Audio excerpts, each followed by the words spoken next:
This is the Great North Wrestling Podcast, the official podcast of the Hannibal TV, Canada's #1 pro wrestling YouTube channel, with your host, three-time Canadian champion and GNW lead reporter, Devin Hannibal Nicholson. This is Hannibal from thehannibaltv.com, and I'm very honored today. I have one of the greatest promoters in the history of wrestling on the line. He was the owner of the Continental Wrestling Association, which regularly sold out the Mid-South Coliseum. He was also a famous wrestler himself, and he was a consultant for WWE and WCW, as well as one of the founders of TNA, Mr. Jerry Jarrett. How are you today, sir? Well, good. And if you keep introducing me like that, my head will swell up. Well, I was reading about you, and I was very shocked to see that you actually started promoting at the age of 14. Is that correct? Yes. Yes. And Nick Gulas and Roy Welch let me run the little small towns around Nashville. I call them spot shows back in those days. So, and,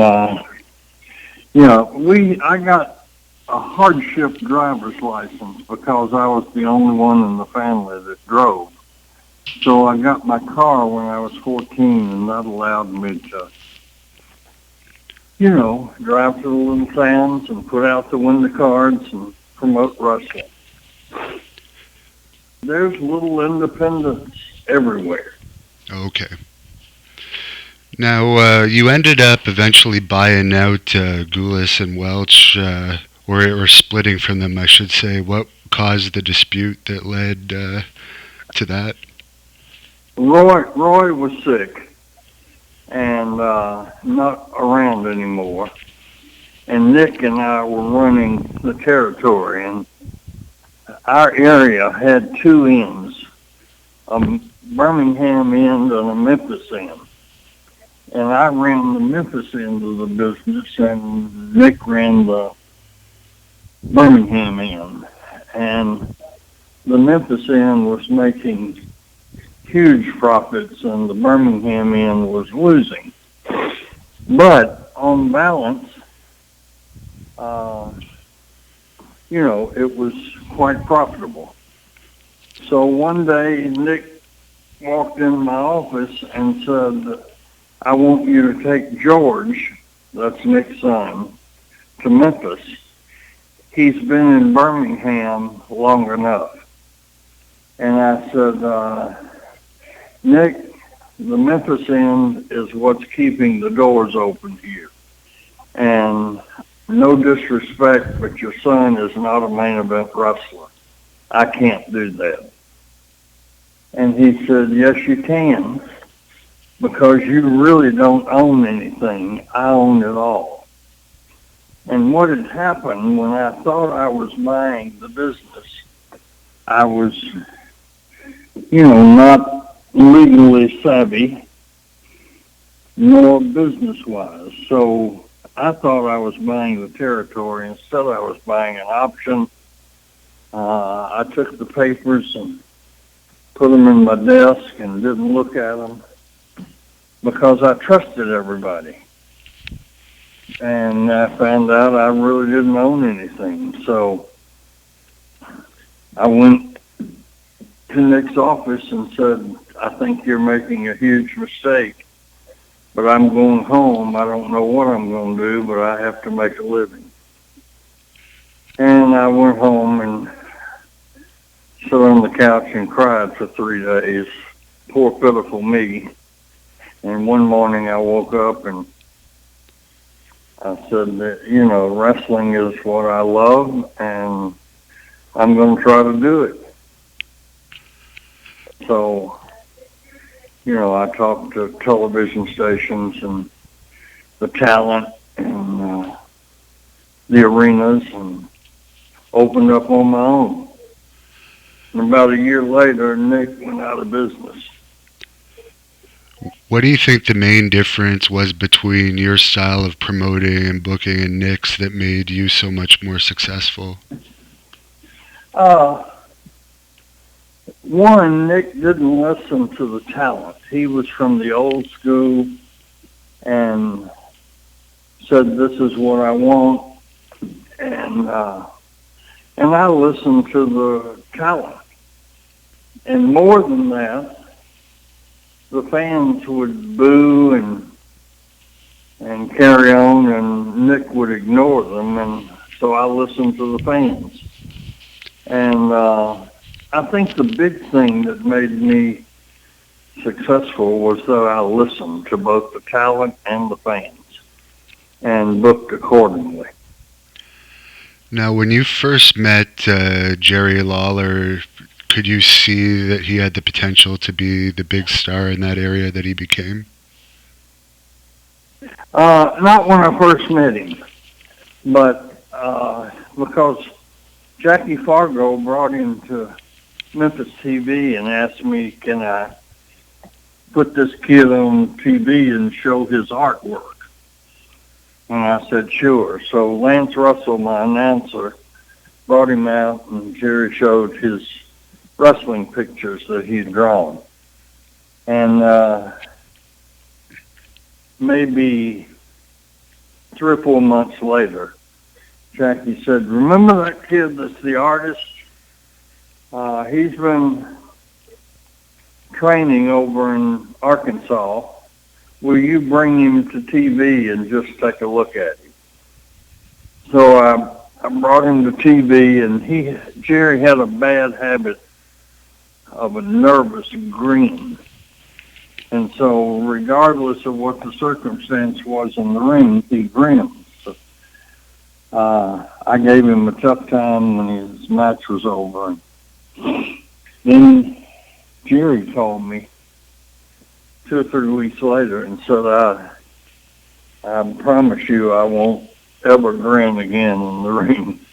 So I brought him back and started using him on TV as an enhancement talent.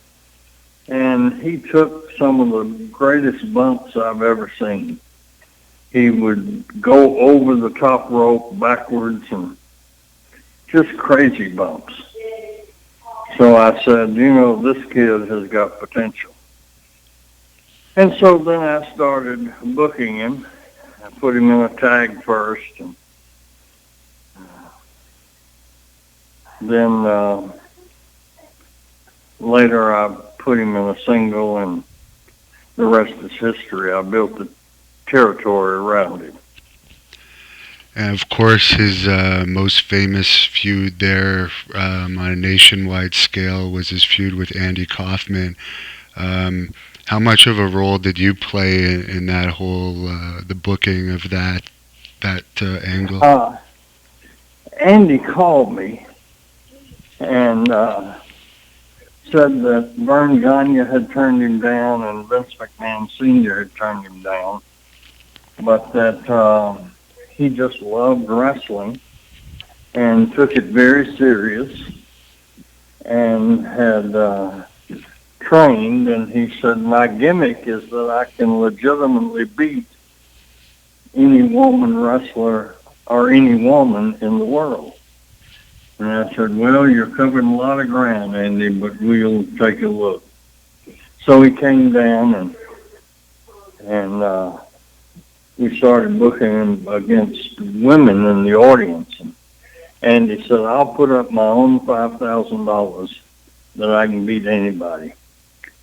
And one night, Andy was wrestling a woman in Memphis, and she was giving him a good thrashing.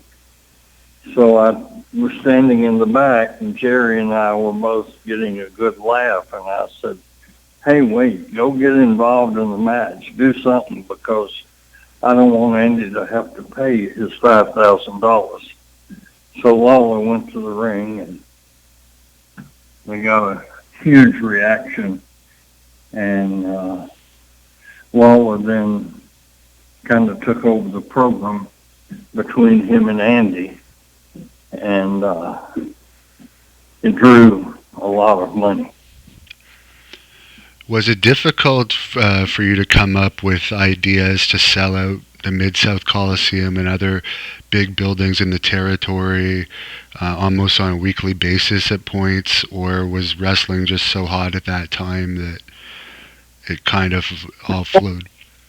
No, I was an English major in college, and so I read all the time. I just loved, going off and mentally getting involved in the storylines. And so the truth is that in a way I plagiarized my wrestling angles and based it on things I'd read, movies I'd seen. And one program that comes to mind wasn't in Memphis, it was in WWE, and that was between your Canadian friends, Owen and Bret Hart. And that story was developed from the biblical story of Cain and Abel being jealous of each other and fighting. And so the scaffold match came from watching two gladiators in a late-night B-rated movie fighting across a tree that had fell across a big gorge. And in watching the movie, I said, man, that's frightening. So I then dreamed up putting two wrestlers on a scaffold up toward the ceiling of the Coliseum. Stuff like that. Life is full of stories. Jealousy is a huge human motivation that causes conflict. Greed. So I would just borrow stories and transfer them to the wrestling match. And eventually you ended up in an agreement where you were doing some talent exchanges with WWE, which was WWF at the time. I guess you were kind of enemies with WWF prior to that. How did it come about that... Yes, Vince McMahon Sr.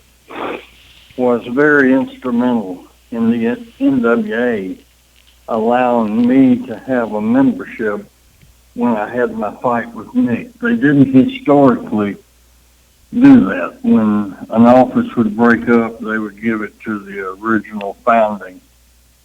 And for some reason, Vince Sr. liked me and came to my aid, and then would send me Andre the Giant to wrestle, and various talents, and it was somewhat reciprocal. Whenever I'd get somebody that needed to move on, I'd call him about it and give him first bids. Strange as it seems, I sent him the video of Hulk Hogan, and he passed on him. Said, no, I don't believe so. So I called Vern Gagne and sent Hogan to Vern. Right, because Hogan, you pushed him, right? You gave him his first push or something like that. Yes. A guy named Louis Gillette called me and said, there's a kid down here in Florida that's in a band, but he's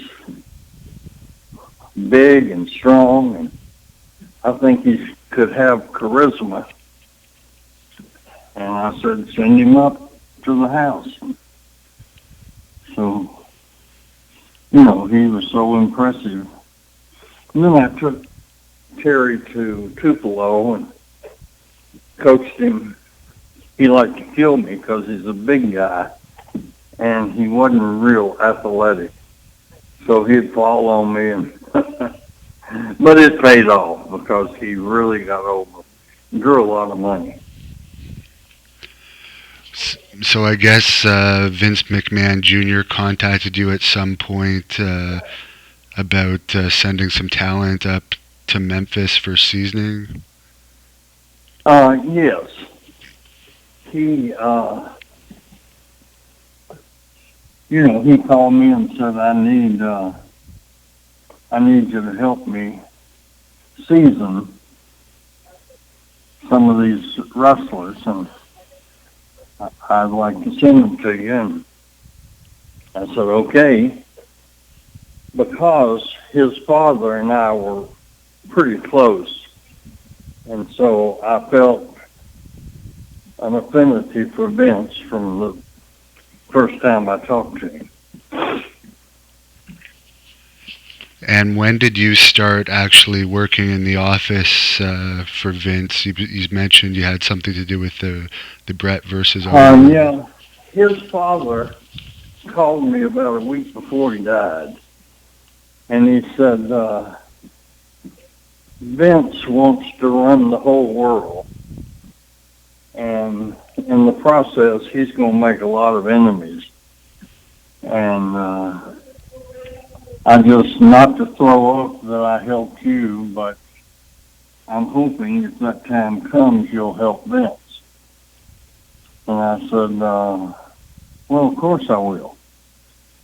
And I said, now you take care, you'll get well.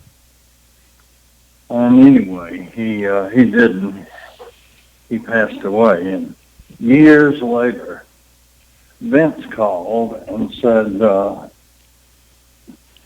J.J. Dillon has suggested that you come up because you not only know the wrestling end of the business, but you know the business end of the business because you've run it on your own for so long.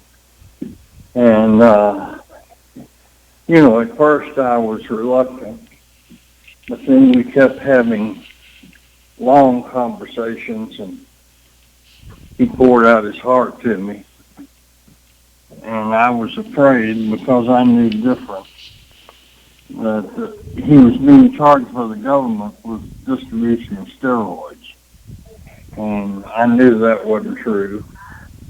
The wrestlers got their own in our territory and all over the country. So, I went up, and, it's a big difference between Nashville, Tennessee, and Stamford, Connecticut. So, being a Southern boy, I was glad to come home when he got exonerated. But it was quite an experience. Now, I'm not sure if you've heard about this or not, but probably for the past year and a half or so, Bruce Prichard has been saying negative things about your time in the WWE, and I was just wondering if you ever noticed any problems between you and Prichard at the time you worked there, or is this... No, but I can imagine that when I first went up there, Vince had me move into his house. And Pat Patterson and Bruce Prichard were assisting Vince in the booking. So Pat told me that there was a little bit of jealousy on Bruce's part. So I told him, and I meant it. I said, well, I can understand that. So then, because Vince is a workaholic and would be working at 3 o'clock in the morning and start back at 7 in the morning after 4 hours sleep or 3 hours sleep, I told him, I said, I just can't take this, Vince. I'm not wired like you are. And so I said, I'm going to move out. And Vince told Pat, and Pat said, move in with me. Pat and his partner had a real nice house up there and big. So I moved in with Pat. Well, this really infuriated Bruce. And, you know, I understand that Bruce did not know that I wasn't going to be a permanent fixture. And he feared, I think, that would diminish his position. But, you know, Pat, I confided in him and said, we'll be glad when this trial's over. So my guess is that would cause Bruce to keep negative feelings, I guess. I don't fault him for that, because in this business, it's the business itself breeds insecurity. So, you know, I don't know. I know that history is what it is, and somebody's opinion can't rewrite history. And then there were others up there.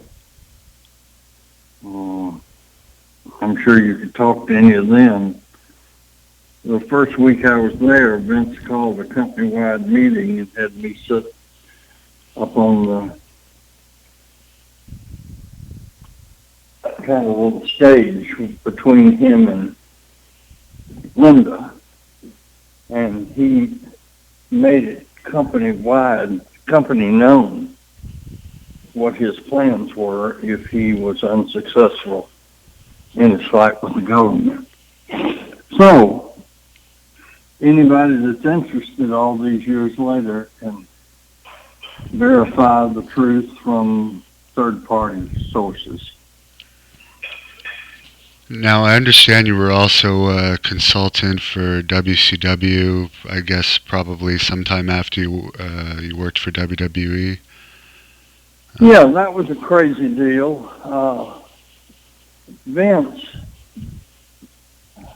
continued to pay me for about a year after I came home.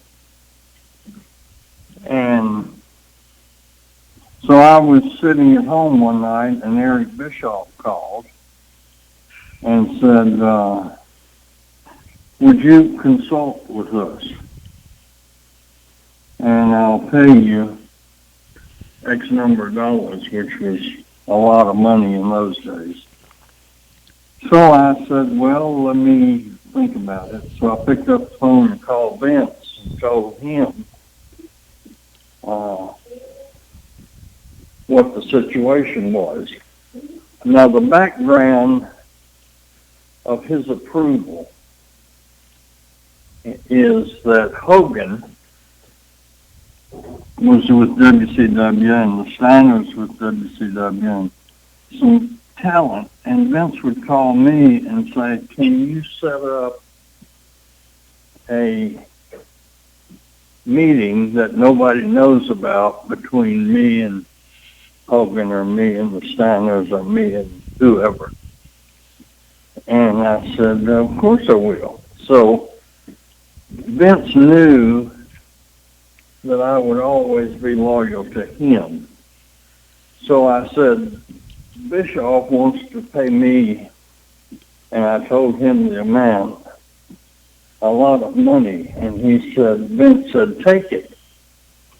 And I said, well, you know, I don't want to do anything to hurt you and the WWE. And he said, you can't, because I know those people and they won't listen to you.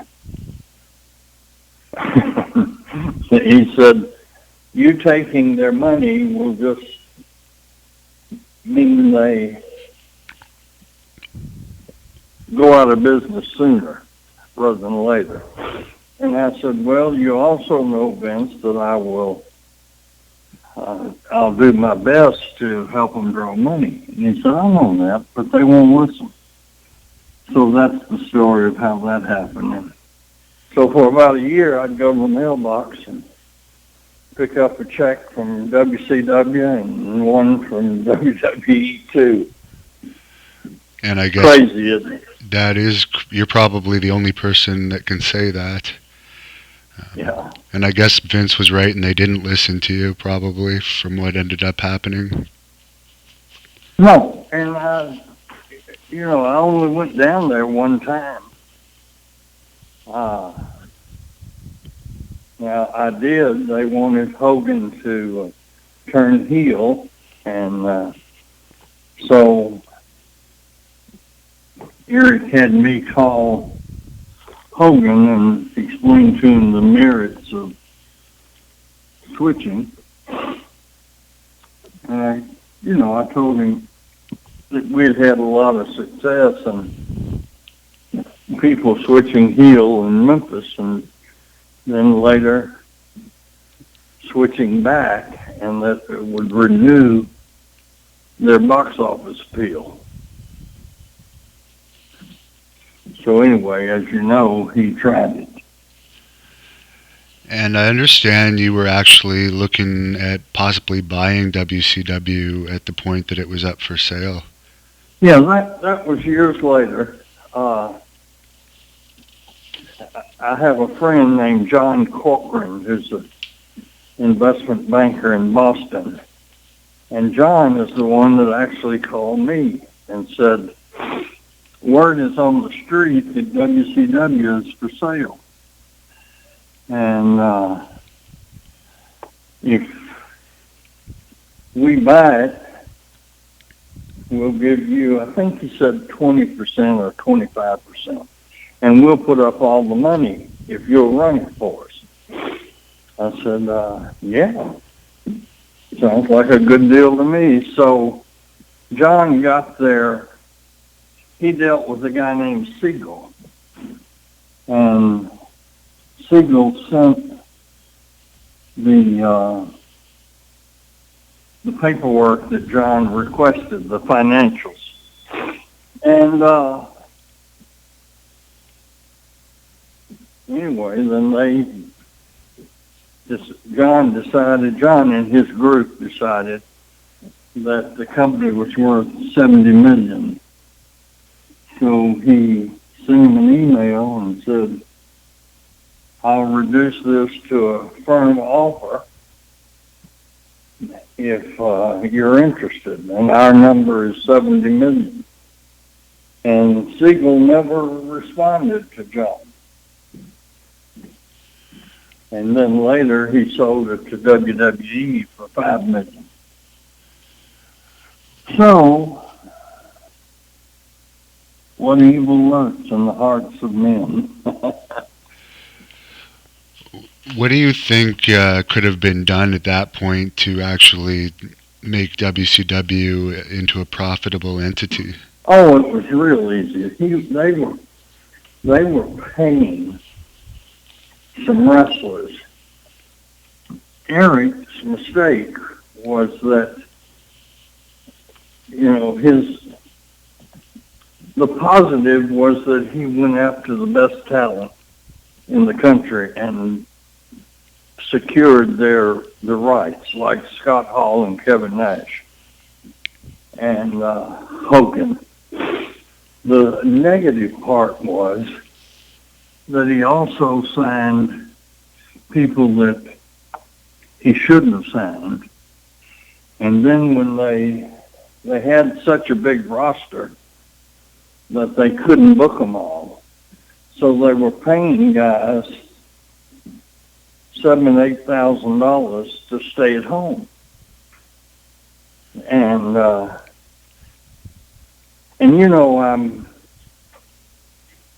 I'm 75, so I don't remember like I used to, but it seems like that the WCW payroll was just out of hand. So during the due diligence on John Corcoran's part, he would call me and say, the payroll number is X, Y, and Z. What can you cut it to? And I would say X. The production is X, Y, and Z. What can you cut it to and keep the quality? I said X and Y. And so on. And John calculated that the group could have their money back in less than 3 years. So, I would have gone in and terminated everybody and then sit down with the ones that I wanted to and negotiate new contracts on more reasonable terms. And WCW's collective thought was, well, if we let these guys go, they'll all go to work for Vince. And my response to him was, great, then Vince will go broke instead of you. Yeah. Because, if you're in the automobile business and you place an order for enough motors to last you for 100 years, you'll go broke. You don't do that. You just get enough motors to meet your production demand.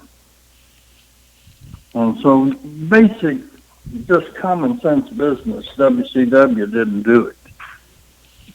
And the North Tower, which is the corporate part, knew nothing about wrestling. And so all Eric had to tell them was, you don't understand, this is the way the wrestling business works. So AOL got involved and said, we don't need wrestling.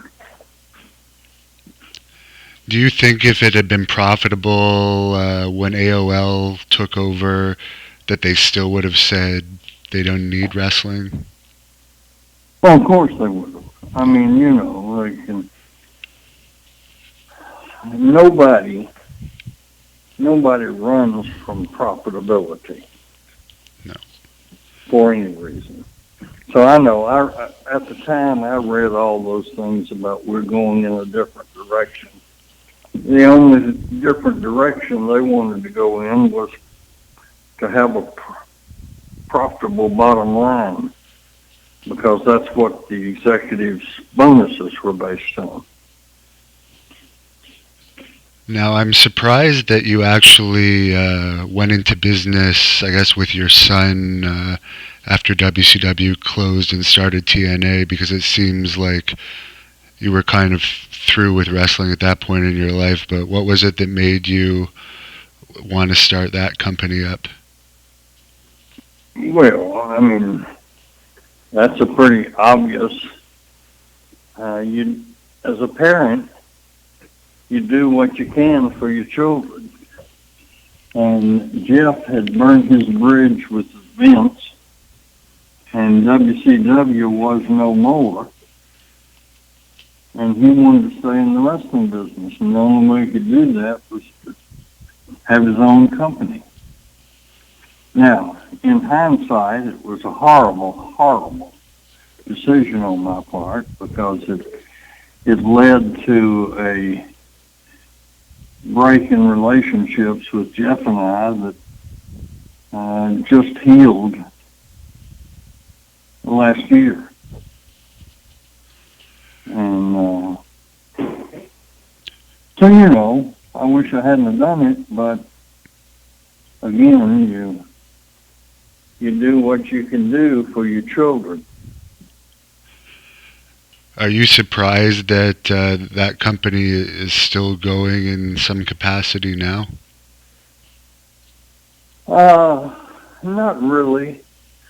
We live in a great big world. And the independents are staying in business some way, and Impact Wrestling. Now, I understand they have cut back considerably, and they're in a little bitty building and a limited staff. And these are all things that if I was with them, I would tell them they needed to do. Don't try to be the WWE, because you will fail at it. Now, just last question here. Obviously, right now, I'm sure you're aware of it, wrestling's not really in a boom period, because I guess WWE is still very profitable, but overall there's less jobs for professional wrestlers around the world as far as making a living. What do you think would need to happen, in your opinion, for more mainstream interest to happen with wrestling again? Well, they need to do exactly what history has told them to do. The wrestling ability is not what draws the fans. It's the personalities and the storylines and the charisma of the talent. And what happened was, it seems like everybody forgot that. And, when the last person that I had a hand in developing was AJ Styles. So it's not an accident that he's the current WWE champion. Right. Because AJ knows how to project his personality. And as a consequence, he's a charismatic talent. Now, there are other wrestlers that can do all of the moves that AJ does, but they lack that magic called charisma. And so, if somebody comes along and understands that the wrestling business is not any different from the music business or the movie business, if a movie doesn't have charismatic actors in it doesn't go anywhere. It doesn't do any box office. But Dwayne Johnson movies, because he's so charismatic, they all do good, even the bad ones. And I just watched Dwayne Johnson movie called The Fast and the Furious. It's an old movie now. And I thought it was a terrible movie. And they diminished Dwayne's role in it, but he's why I rented the movie and watched it. So, back to your question, if somebody goes and creates a talent roster that has charisma and doesn't look just at wrestling ability, I think they can have the embryo that, if they have enough money, can grow into a formidable promotion. Because wrestling's been around since the Roman days. And I think it will continue to be around, because Jeff was inducted into the Hall of Fame, and I wanted to show him my support. We win. And I think it was 87,000 people went to New Orleans. And to see what I thought was a inferior wrestling card. I only enjoyed one match, and that was with Triple H. But, you know, that's my 2 cents worth. If they need to project charisma and not wrestling talent. Well, I thank you very much for talking to me, and as I mentioned to you earlier, I would love to hopefully later this year come down and do a video extended interview with you where we get into much greater detail about your career. But is there anywhere that, do you have any social media or anything where people listening to this could look you up? Well, yeah, I'm on Facebook, and although I'm not active, I have a Twitter account, but I seldom ever post on it. Okay. I put my grandchildren on Facebook. Very little wrestling involved. I'll tell you, I am getting involved in a project. This week, I fly to Pittsburgh, and I've had a long-time dream of having a talent search, looking for that magic called charisma in wrestlers. So,